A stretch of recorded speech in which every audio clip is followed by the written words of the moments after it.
वसई विरार शहर महानगरपालिकेच्या अंतर्गत टीबी मुक्त भारत अभियानांतर्गत गेल्या 100 दिवसांपासून विशेष तपासणी मोहीम राबवली जाते।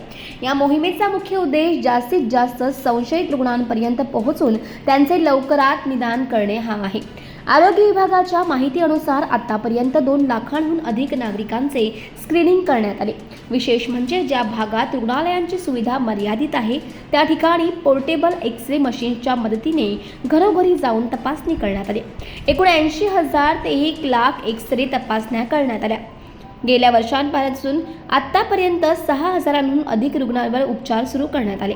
यापैकी सुमारे 50% रुग्ण पूर्णपणे बरे झाले आहेत। सध्या शहरात जवळपास 3,500 रुग्णांवर उपचार सुरू असून त्यांना आवश्यक औषधे आणि मार्गदर्शन दिले जात आहे।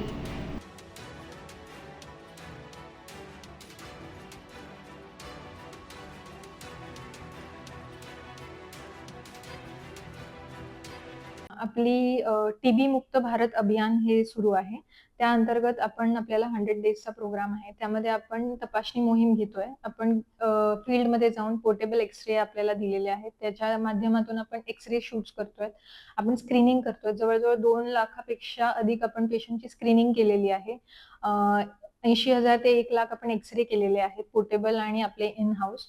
प्लस आपले जे रुग्ण आहेत हे आपल्याला गेल्या वर्षीपासून ते आतापर्यंतचे आपल्याला 6,000 पेक्षा जास्ती रुग्ण आपण ऑन ट्रीटमेंट टाकलेले होते।